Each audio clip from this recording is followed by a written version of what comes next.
दीवानों में से सबसे बड़ा बहादुर अबू बकर सिद्दीक है। सवाल करने वाला कहते हैं अली तुमने दावा तो कर दिया कि सिद्दीक सबसे बड़ा बहादुर है, इसके ऊपर तुम्हारे पास दलील क्या है? सिद्दीक की बहादुरी कितनी आला है। हालांकि नबी के यारों में से अली मुर्तजा भी मौजूद है, उस्मान गनी भी है, उमर बिन खत्ताब भी है ना, जिसके साए से कुफ्र भी कांप जाता था, जिसके साए से साए को देखकर, जिसके रास्ते को देखकर शैतान भी अपना रास्ता छोड़ देता था। अली बहादुरी है, ऐसी कौन सी जुर्रत है, ऐसी कौन सी ताकत है जो तमाम सहाबा में से सबसे बड़ी बहादुरी सिद्दीक अकबर की आपने बता दी। सिद्दीक अकबर की बहादुरी कौन सी है? अली शेर खुदा रज़ियल्लाहु ताला अन्हु दलील के तौर के ऊपर फरमाते हैं मैंने दावा ऐसे नहीं कर दिया, दावे के ऊपर दलील देना भी मेरी जिम्मेदारी है। और बुलंद आवाज से सुभान अल्लाह। जो सिद्दीक को बहादुर मानते बहादुरी से सुभान अल्लाह, जो अली को ताकतवर मानते हैं वही सुभान अल्लाह। अली शेर खुदा रज़ियल्लाहु ताला अन्हु फरमाते हैं हाँ मैं दलील देता हूँ कि सिद्दीक कैसे सबसे बड़ा बहादुर है। फरमाया 100 कातिल तलवारें लेकर नबी के घर का मुहासरा किए हुए हैं, एक काफिर नहीं, 2 काफिर नहीं, 500। फरमाया वहुम मिअतु रजुलिन मिन सनादीद कुरैश। नबी को सफा हस्ती से मिटाने के लिए इस नीयत के साथ तलवारें लेकर, खंजर लेकर, नेज़े लेकर नबी के घर के बहर आकर के मुहासरा कर दिया। अभी नबी बहर निकलेंगे, हम तलवार और खंजर और नेज़ा चला देंगे। लेकिन उस मुश्किल घड़ी के अंदर कमले वाले मोहम्मद अरबी ने तो मुझ अली को अपने नरम और गर्म बिस्तर पे सुला दिया, अपनी सब चादर के नीचे सुला दिया, 4 दीवारी के अंदर सुला दिया। मिर्ज अली को तो वहां पे आराम करने का हुक्म दिया। अली ये अमानत फला काफिर की है, ये अमानत फला काफिर की है, ये अमानत फला मुशरिक की है, ये अमानत फला की है, कल अमानतें उनके सुपुर्द करनी है। और मैं जा रहा हूँ ना कमली वाले मोहम्मद अरबी उस वक्त मुश्किल तरीन वक्त के अंदर जब तलवारें सामने थी, खंजर सामने थे, नेज़े सामने थे, दुश्मन सामने थे, उस मुश्किल तरीन घड़ी के अंदर जिस हस्ती ने नबी का साथ दिया उसका नाम सिद्दीक अकबर है। मुश्किल तरीन घड़ी, बिस्तर पे सो जाना तो आराम है, तहफ़्फ़ुज़ है, कुंडी लगी हुई है, लेकिन बाहर निकलना मुश्किल है। हज़रत अली मुर्तज़ा शेर खुदा रज़ियल्लाहु ताला अन्हु फरमाते हैं कमली वाले ने अपने यार को साथ लिया, सिद्दीक अकबर को साथ लिया। कैसे साथ लिया? सिद्दीक अकबर के दरवाजे पे जाकर के दस्तक देने की जरूरत नहीं आई।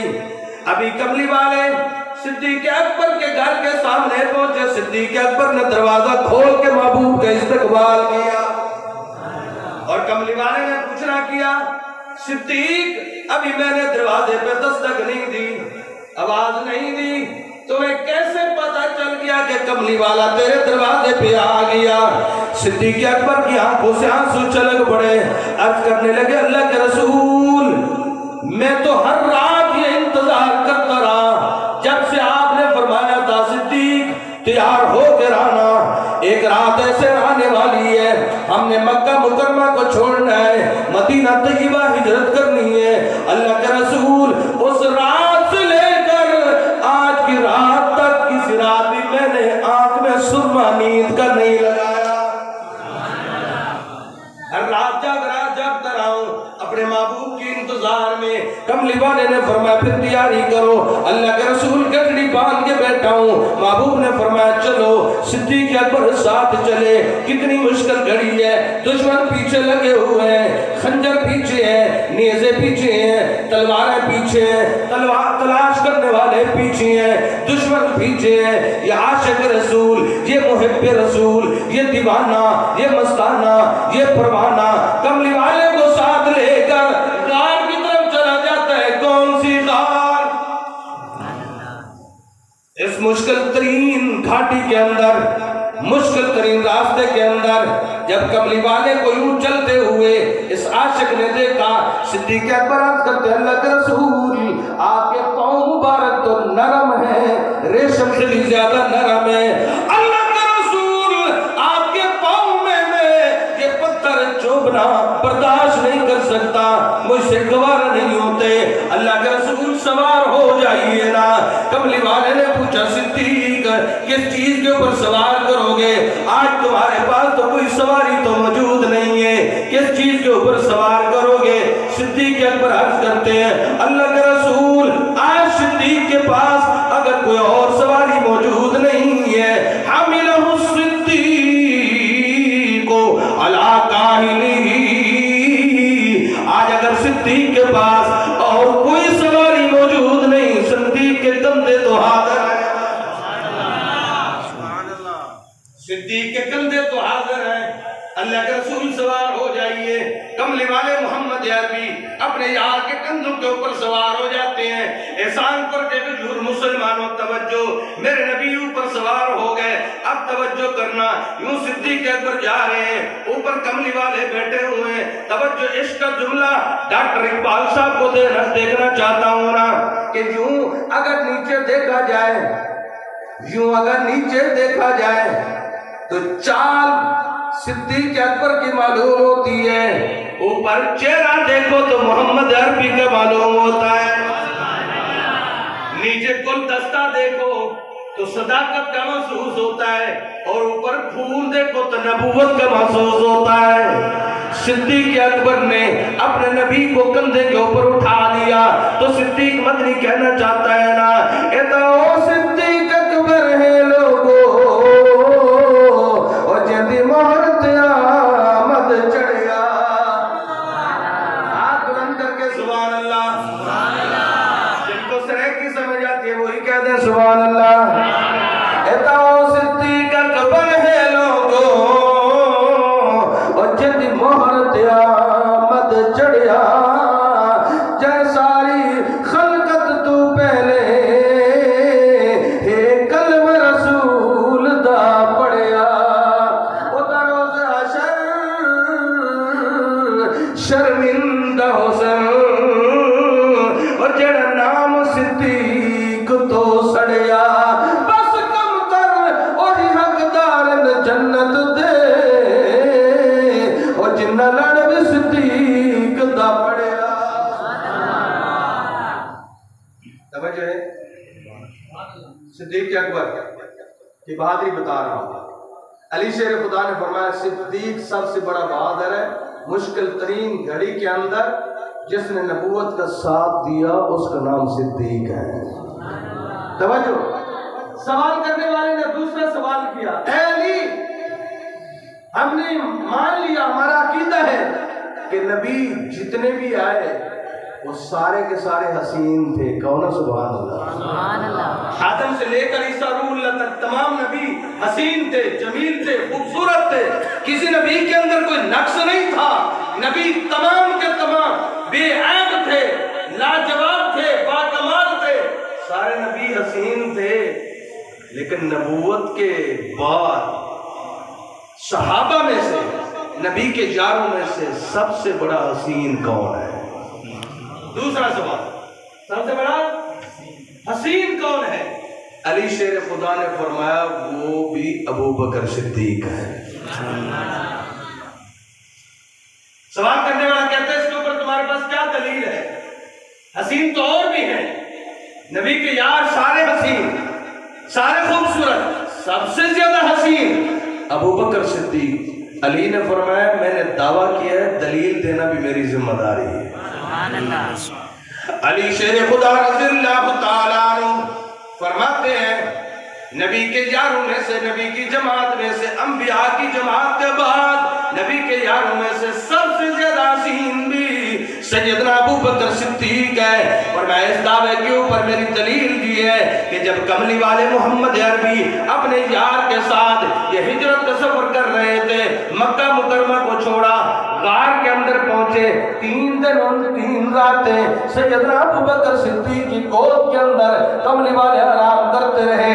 जब उस सफर से आगे निकले, आप मदीना तैयबा तशरीफ ले गए। मदीना तैयबा के बहर अल्हम्दुलिल्लाह वो मैं जगह देख के आया हूँ, मस्जिद कुबा के करीब है, कह दो ना सुभान अल्लाह। सबने ज़ियारत की होगी उस जगह की।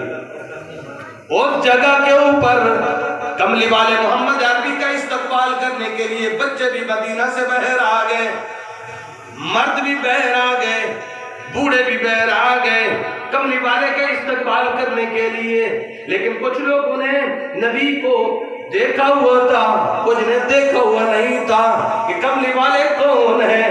अब लोग सारे नबी का इस्तकबाल करने के लिए, ज़ियारत करने के लिए मदीना से बाहर तशरीफ लाए।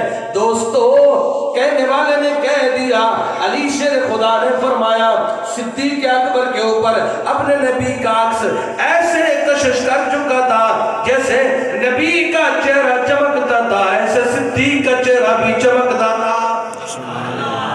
लोग आए, कुछ लोग आकर के पहले कमली वाले को सलाम करते और कुछ लोग आके पहले सिद्दीक को सलाम करते। पता नहीं चल रहा था नबी कौन है, सिद्दीक कौन है, पता नहीं चल रहा था नबी कौन है, उसका सहाबी कौन है। जैसे पैगंबर का चेहरा चमकता, ऐसे सिद्दीक का चेहरा चमकता था।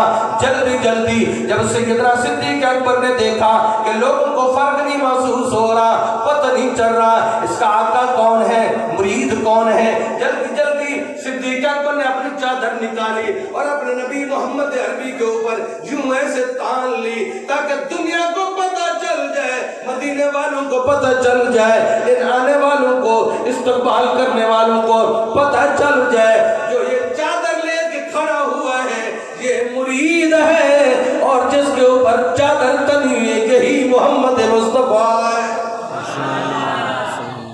दुनिया को पता चल जाए ये मेरा आका है, मैं उसका मुरीद हूँ, ये मेरा नबी है, मैं उसका मुक्तदी हूँ, ये मेरा आका है, ये मेरा सरदार है, मैं इसका गुलाम हूँ, मैं इसका उम्मती हूँ, मैं इसका सहाबी हूँ। तवज्जो दोस्तों, नबी का चेहरा जैसे चमकता, सिद्दीक का चेहरा भी वैसा चमकता था। अली शेर खुदा ने फरमाया, अंबिया की जमात के बाद सबसे ज्यादा हसीन अबू बकर सिद्दीक है। हम सबका यही अकीदा है। तीसरा सवाल किया, तवज्जो, तीसरा सवाल किया कि हम ये मानते हैं सारे नबी सखी थे, कह दो सुभान अल्लाह। नबी क्या थे? नबी क्या थे? सखी थे। सारे नबी सखी, सखावत करते थे। सखावत के ऊपर अल्लाह ने बड़े मुकाम देने हैं, बड़े दर्जे मिलने हैं सखावत के ऊपर। सारे नबी सखी थे, जो आता खर्च कर देते, जो आता खर्च कर देते, आगे चला देते।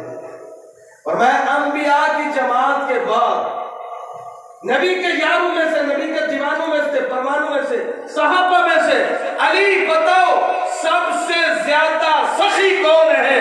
अली शेर खुदा ने मुस्कुरा के फरमाया, वो भी मेरा यार अबू बकर सिद्दीक है। फरमाया इस दावे के ऊपर तुम्हारी क्या दलील है कि सबसे ज्यादा खर्च तो उमर ने भी बहुत ज्यादा किया, खर्च तो उस्मान गनी ने भी बहुत ज्यादा किया, खर्च तो और साहबा ने भी बहुत ज्यादा किया। इतने बड़े बड़े मालदार थे जिन्होंने सोने चांदी के अंबार लगा दिए, दिरहम दलालीर के अंबार लगा दिए, अनाज के अंबार लगा दिए, कई कई ऊंट नबी के कदमों में भेज दिए, दीन के लिए, इस्लाम के लिए कुर्बान कर दिया। लेकिन तुम्हारा दावा है कि सबसे ज्यादा सखी कौन है? सबसे बड़ा सखी कौन है? अबू बकर सिद्दीक। दलील क्या है? अली कहते हैं इसकी दलील भी मैं देता हूँ, कौन? सुभान अल्लाह। अली शेर खुदा रज़ियल्लाहु ताला अन्हु ने फरमाया, एक मर्तबा कमली वाले मोहम्मद अरबी ने खर्च करने का हुक्म फरमाया, दीन के लिए पैसे की जरूरत है, चंदे की जरूरत है, इस्लाम के लिए, दीन के लिए, कोई कुछ लेके आया, कोई कुछ लेके आया, कोई ऊंट भर करके ला रहा है, कोई कुछ ला रहा है, कोई कुछ ला रहा है। नबी के सामने ऐसे माल के अंबार लगे हुए हैं, लेकिन कमली वाले मोहम्मद अरबी सल्लल्लाहु अलैहि वसल्लम अपने माल की तरफ नहीं देखते, पैसे की तरफ नहीं देखते, दिरहम दनानीर की तरफ नहीं देखते। कमली वाले मोहम्मद अरबी की निगाह नबूवत ऐसे मस्जिद नबी के गेट के ऊपर टिकी हुई है। महबूब मस्जिद की तरफ देख रहे हैं, गेट की तरफ देख रहे हैं। भाई इरशाद से तवज्जो तुम्हारी नजर जुमला करना चाहता हूँ। कमली वाले से किसी ने अर्ज किया, अल्लाह के रसूल आप इधर माल की तरफ नहीं देखते, गेट की तरफ क्या देखते हो? मेरे महबूब ने फरमाया मैं देख इसलिए रहा हूँ जो सबसे पहले आने वाला था आज नजर नहीं आ रहा। और बुलंद आवाज से सुभान अल्लाह, सुभान अल्लाह, और जाग के सुनो सुभान अल्लाह। जो सबसे पहले आने वाला भाई शायद है, जो सबसे पहले आने वाला था आज वो नजर नहीं आ रहा। मैं उसके चेहरे की तरफ देखना चाहता हूँ। थोड़ी देर गुजरी, एक बूढ़ा साहबी, कौन है? सुभान अल्लाह, सफेद बाल है, सर के ऊपर गठड़ी रखी हुई है, गठड़ी उठाई हुई है। कमली वाले मोहम्मद अरबी के पास आया, करीब आया, महबूब ने खड़े होकर इस्तकबाल किया। बैठा करीब, बूढ़ा साहबी, मेरे नबी ने पूछना शुरू किया, तवज्जो, उमर कितना लेके आया हो? उमर ने एक लकड़ी उठाई, ऐसे हजरत उमर बिन खत्ताब ने ऐसे लकीर खींच दी, इशारा कर दिया, अल्लाह के रसूल जो मेरा तर्का था, जो मेरा सामान था, अल्लाह के रसूल आधा घर में बच्चों के लिए छोड़ के आए हो, आधा आपकी खिदमत में पेश कर दो। उस्मान तुम कितना लाए हो? अल्लाह के रसूल तिहाई माल लेके आए हो। अली क्या लेके आए हो, क्या छोड़ के आए हो? तवज्जो, अर्ज के अल्लाह के रसूल इतना लेके आया हो। गुलास से पूछा, गुलास सबसे पूछते गए और मेरे नबी की निगाह नबूवत पड़ी अपने यार के ऊपर, पूरे सहाबी के ऊपर। मेरे महबूब ने पूछा, सिद्दीक क्या लेके आए हो, क्या छोड़ के आए हो? मेरे नबी ने ये नहीं सवाल किया कि कितना लेके आए हो, तवज्जो, सवाल के अंदर फर्क है। मेरे नबी ने ये नहीं फरमाया कि कितना लेके आए हो। अब जिसके पास 1 लाख हो, लाख में से अगर वो 50 देते तो उसको कोई कमाल नहीं है। जिसके पास 10 हो वो 10 के 10 ही दे दे, कमाल उसका है। तवज्जो है। अगर किसी के पास 1 करोड़ रुपया है, 1 करोड़ में से भट्टी साहबान 1 करोड़ में से अगर कोई आदमी 10,000 दे देता है, उसका इतना कमाल नहीं है। जिसके पास 100 है, जैसे जमात वाले, वो पूरा 100 इधर मेज पे रख दिया, कमाल उसका है। तवज्जो, मेरे महबूब ने ये नहीं पूछा कि कितना लेके आए हो, कितना। मेरे महबूब ने फरमाया, सिद्दीक बताओ ना क्या लेके आए हो, क्या छोड़ के आए हो? सिद्दीक अकबर की आंखों से आंसू अर्ज करने लगे, अल्लाह के रसूल तुमने लाने का हुक्म फरमाया था, पीछे छोड़ने का तो कहा ही नहीं था। अल्लाह के रसूल घर के अंदर जो कुछ भी था मैंने आपके कदमों में निछावर कर दिया। महबूब ने फरमाया, सिद्दीक ये देर क्यों लगाई आपने? आप तो सबसे पहले आने वाले थे, सबसे आखिर में क्यों है? इसकी वजह क्या है? तवज्जो ईसानपुर के गजूर मुसलमानों, ताकि तारीख रकम हो जाए, कल ईसानपुर के सिद्दीक के दुश्मनों को पता चल जाए कि सिद्दीक देर से क्यों आया। तवज्जो है, सिद्दीक के देर से आने की मजबूरी क्या थी, वजह क्या थी, देर से क्यों आए थे? अर्ज करते अल्लाह के रसूल, जब मैं घर से चला, सारी गठड़ी बनाकर सुई तक तलाश करके वो मैं गठड़ी के अंदर बांधी, तो रास्ते के अंदर निगाह पड़ी मेरे कीमती लिबास के ऊपर। सोच में पड़ गया, अगर क़यामत वाले दिन मेरे अल्लाह ने पूछ लिया, सिद्दीक तूने क्या खर्च किया? खुद तो अच्छे अच्छे कपड़े पहने हुए थे, अच्छा लिबास पहना हुआ था, मेरे नबी ने चंदे की अपील फरमाई थी, और तू बस इतना खर्च करके जो कुछ था वो लाकर। सिद्दीक अर्ज करते अल्लाह के रसूल में वापस किया, वो टाट का लिबास मैंने खरीदा, वो कुर्ता बनाया, वो पहना, और कीमती लिबास वो बेचा, उसके जो पैसे बचे वो भी गठड़ी के अंदर शामिल कर दिए। तवज्जो, कमली वाले मोहम्मद अरबी मुस्कुरा रहे हैं और ऊपर से जिब्राइल अमीन आ गए। जिब्राइल अमीन आकर के कदमों में बैठ गए। अर्ज करते अल्लाह के रसूल, मेरे अल्लाह आपके ऊपर भी सलाम भेज रहे हैं, आपके यार अबू बकर के ऊपर भी सलाम। अबू बकर की आंखों से आंसू निकले। अल्लाह के रसूल पूछिए जिब्राइल से, कहीं भूल तो नहीं गए? क्या अल्लाह ने मेरा नाम लेके? जिब्राइल अमीन अर्ज करता अल्लाह के रसूल, अल्लाह ने आपका और आपके यार अबू बकर का नाम लेकर सलाम भेजा। आका नामदार हबीब किबरिया जनाब मुहम्मदुर रसूलुल्लाह सल्लल्लाहु अलैहि वसल्लम ने देखा जिब्राइल का लिबास ऐसा है जैसे सिद्दीक का लिबास है। मेरे नबी ने पूछ लिया, जिब्राइल ये क्या माजरा है? तो नूरानी फरिश्ता है। कह रहा तो लिबास हमेशा नूरानी होता है, हमेशा आला लिबास होता है, आज ये टाट का लिबास, क्या मसला है? अर्ज करता है अल्लाह के रसूल, मेरी मजबूरी है। कमली वाले ने फरमाया, जिब्राइल तेरी क्या मजबूरी है? अर्ज करता है जो सिद्दीक की मजबूरी है। अल्लाह के रसूल ने फरमाया, उसकी तो जो मजबूरी है, मैंने दीन के लिए चंदा मांगा, इस्लाम के लिए मांगा, उसने कुर्बान करना था, तेरी कौन सी मजबूरी? अर्ज करता है अल्लाह के रसूल, सिद्दीक अकबर किया था, मेरे अल्लाह को इतना पसंद आ गई, इतनी पसंद आ गई, रब्बुल आलमीन ने फरमाया मेरे आसमान के तमाम फरिश्ते आज वही लिबास पहन ले जो धरती के ऊपर कमली वाले का यार अबू बकर सिद्दीक लिबास में